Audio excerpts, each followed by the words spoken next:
Roberto, how much of a mental adjustment did you need to make to get ready for that Japan 90 drive with Benetton? I mean, it had all happened so quickly. How tough was it just to get up to speed? It wasn't tough, but the surprise of the late braking, it was something in the first practice. Then you do a couple of stops and then you're on the pace again. But then you have to go to the limit of the car, which I did at the end of that afternoon in qualifying. And then I got to the hotel. I was fucked. Oh, shit. My arms were destroyed. And I went to the bathtub at the Suzuka hotel and I just soaked there. And then I had a massage. I called a friend of mine in Brazil who was a karate expert. I said, what do I do for so quickly get fit? Say, Roberto, open the Bible on Psalm 23 and read that psalm. I said, oh, come on. I need physical strength, not spiritual strength. No, that's going to help you. So cutting a long story short, I read the psalm all the way through. And the next day, I was even more tired than I was the first day, but I started to be on top form. Except I could not do for too many laps on the road. So I knew the race was going to be tough for me. So, but everybody at Benetton welcomed me so well. I have friends there forever. Jonathan, my chief mechanic then, who now it's at Red Bull. Jonathan Wheatley. He's one of the top.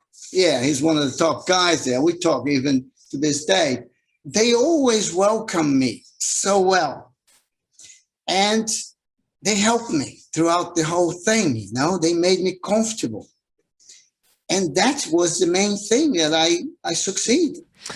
Are you a deeply religious man? Just looking at this Psalm 23 and the impact it made on you. It was what helped me to believe on this, you know. It started there.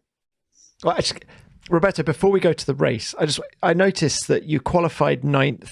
You were, half a second behind Nelson, teammate Nelson Piquet.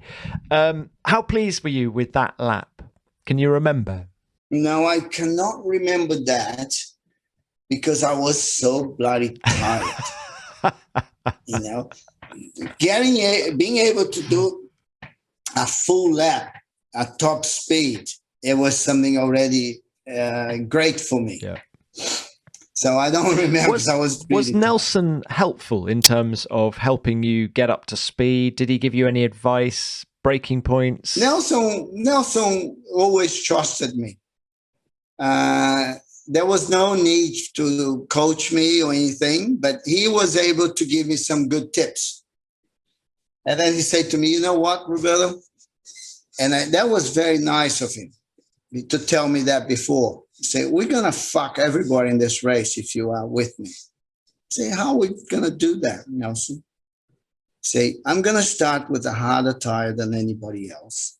I'm going to drive like a woman until the first pit stop. When they make the pit stop, I'm going to get going, and I'm going to surprise everybody with no pit stop. I said, Nelson, if you are doing that, I'm following you, whatever you do. So that was very nice of him to be able to tell me that in advance so I could do the same. He was very nice, in my opinion, to tell me that. Okay.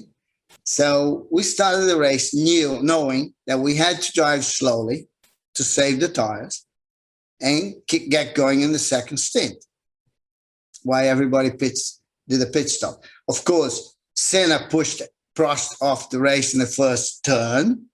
And then the next lap, Gerhard Berger spins on the water left from those cars, from, I believe, Prost's car. We got through okay, Nigel, Nelson, myself, and I had a good start, which I passed the Williams. So it was Nigel, Nelson, myself. and a couple of Williams behind. How did it feel when you looked at your pit board and saw P3? How did you feel?